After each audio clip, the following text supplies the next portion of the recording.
Brian Almon joins us live right now, and he's been working on an article on this topic, this very topic. So, Brian, welcome to the program. What is your take on what's going on with these sort of competing memorials? Oh, hi, Matt. It's good to be back.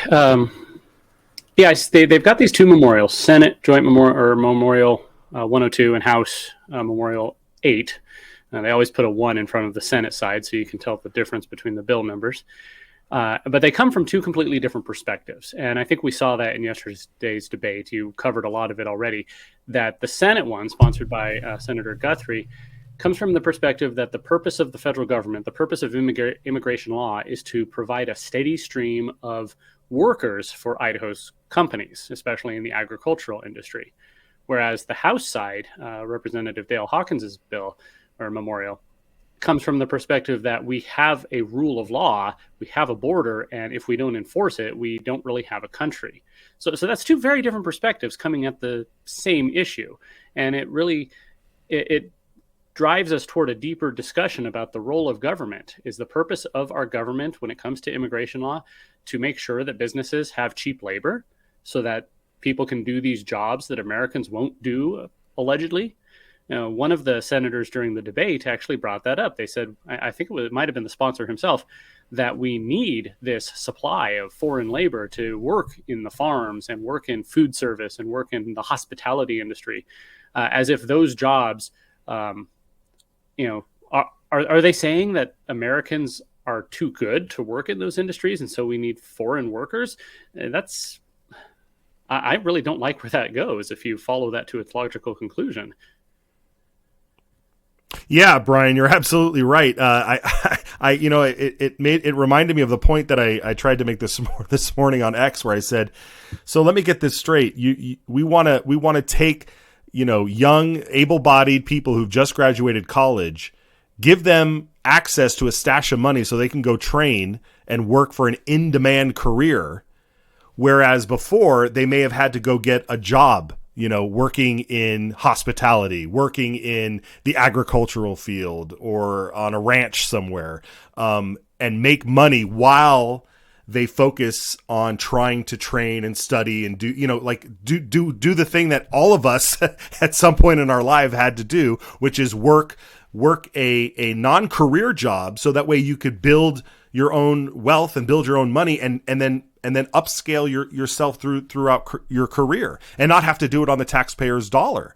And so what they're essentially saying here is like, no. We are just going to give money, on one side of the state, they're going to give money to these young able-bodied people and then claim, well, nobody wants to do these jobs, so we need workers. Well, I'm sorry, you can't, there's a reason for that. You're creating the problem. Am I wrong there? No, that seems to be exactly what's happening here. We're told that we need, a steady flow of migrant workers to keep, otherwise our grocery bills are going to go through the roof. Meanwhile, we're paying extra taxes to send, students onto these workforce training programs or free college, essentially, that there's no guarantee that they'll even stay in the state once they've achieved that. It seems like, it really seems like the Senate memorial, the perspective there is that people are just disposable cogs in this machine. And I've never liked that view. I think the purpose of the American government should be to serve the American people, not necessarily to supply cheap labor to American businesses so that we can save a few pennies on our grocery bill, which, you notice the same people aren't interested in doing anything about the grocery tax either, but that's a different story. Yeah, absolutely. And, it harkens back to the days of when the South, wanted to hold on to their slaves so they could have cheap cotton and create all of the wealth that the South, used under slave labor. And I'm not saying it's exactly like that, but it rings, the history bell, the bells from those seem to be ringing through the side here, where we're saying, no, we need cheap labor. We need cheap labor, and we're going to pay these people low wages, where most of the money gets repatriated. It gets sent back to their families that are back home in their various countries.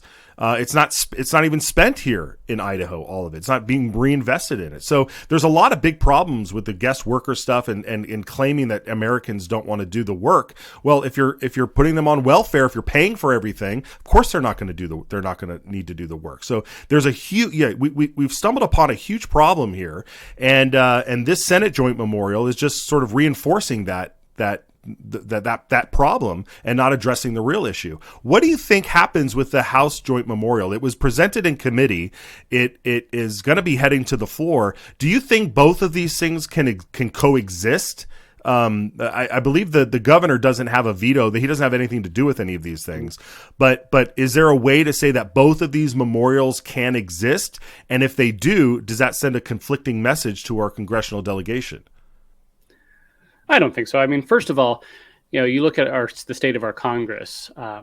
It's still divided. The Democrats hold the White House. They're not going to do anything about border security anyway. So it just adds a little more rhetorical ammunition. I could see them passing both. I don't know. The Senate joint memorial passed the Senate yesterday with 30 votes, which was surprising to me. Even some of the people who debated against it ended up voting for it, which I'd be very curious as to learn what their thought process there was. But again, it is just a memorial. It is just a kind of an advisory thing. It's them telling our congressional delegation what the state wants. And well, I could see both passing, and they'll come away believing that the state wants both border security, hold the Biden administration accountable, but keep the flow of cheap labor going. The most interesting part of the Senate one to me was what you mentioned Senator Zeiderveld was saying. They just had this presentation on Monday morning by the McClure Center out of the University of Idaho about the supposed economic benefits of immigration and illegal immigration. And they said that over 30,000 illegal migrants are probably in here right now, and Idaho's economy depends on them. So if you don't do amnesty, then the only alternative is mass deportation. And I don't see anybody calling for that. So that's kind of a de facto amnesty, isn't it? I mean, you would think so, especially if they're just going to let them work and there's no criminalization, there's no process. I mean, definitions go right out the window now, so it doesn't really matter. So it's all about just what you're going to do, So if everybody's just going to ignore the problem and just allow them to sit around and do nothing, then you're right. It is de facto amnesty. I mean, there's no other way around it. This issue's been being passed back and forth as a political football. Reagan signed an amnesty bill in 1986, and the idea was we'll give amnesty to the ones who are here now, but then we'll strengthen the border and strengthen the system and make sure people don't overstay their visas going forward. And that never really happened. And they try to do the same thing all the time. This latest border security bill that came up in the U.S. Congress that the Senate passed, it was the same thing. We'll just give amnesty to the people who are here. We'll allow the administration to continue allowing illegals in and giving them court dates 10 years in the future where they're never going to show up and releasing them in just wherever. But we'll put some safeguards on it. It's all ridiculous and it's all rhetorical. You've got the Democrats want their future voters. You've got some Republicans, they want cheap labor. And so there's nobody really, nobody taking the lead and saying, no, we have to enforce our laws, strengthen our border, do something about the people who are here illegally. I mean, they have broken the law, and it's not just breaking the law that says you can't come into the country without authorization. They're also most likely breaking laws regarding employment and Social Security and all sorts of other things.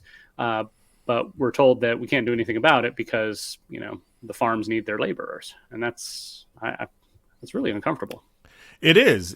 And then if we allow this to continue, then the arguments get stronger when you say, well, if these people are going to be here, they're going to need a driver's license, and so that's what they wanted to do last session, was try and pass some sort of driver's license, ability for them to have some sort of special driver's license.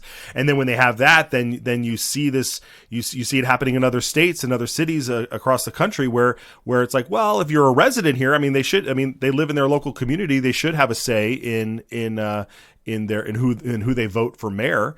I mean, if you have a small town near like an ag, off a large ag business, and the town is made up of 1,000 people and 300 of them happen to be illegal alien workers, then and they're, I mean, these are normal people, right? I mean, outside of the fact that they're breaking the law by coming here, they're just trying to make a living, right? They're just trying to do better for themselves, and I don't fault them for seeing that no one's checking their ID, so why not just go inside, and make a life there as long as you can. But they're going to start demanding, like, well, we should have a say in our town, and then you'll have them having voting rights without even being an American citizen at all. So it's really a huge problem, Brian. And you're right. These memorials don't necessarily make law right away, but they do send a signal. And I think it opens up this slippery slope. So yeah, we'll keep eyes on this. When do you think your article is going to get published over there at Gem State? Well, I will try and get back to it today. I've also got a couple of guest editorials that people have sent me that I'm working on. A couple other things that I have to do, but I'm working on it. I actually started writing an article about this or last year's Senate memorial, the one that had the explicit call for amnesty, even though people at that time claimed it didn't. And then time got away and I didn't finish it and we moved on. But now here we're having the same debate again. So I'm going to try and get this out today. Yeah, great. All right, Brian. Well, do you have time to stick around? Maybe we can talk about something else, but if you've got to go, we can go. Sure. No, I can stick around. Okay, great. We'll take a quick break and we'll be back with Brian Almon. It's our job to maintain the proper role of government and what we were tasked to do.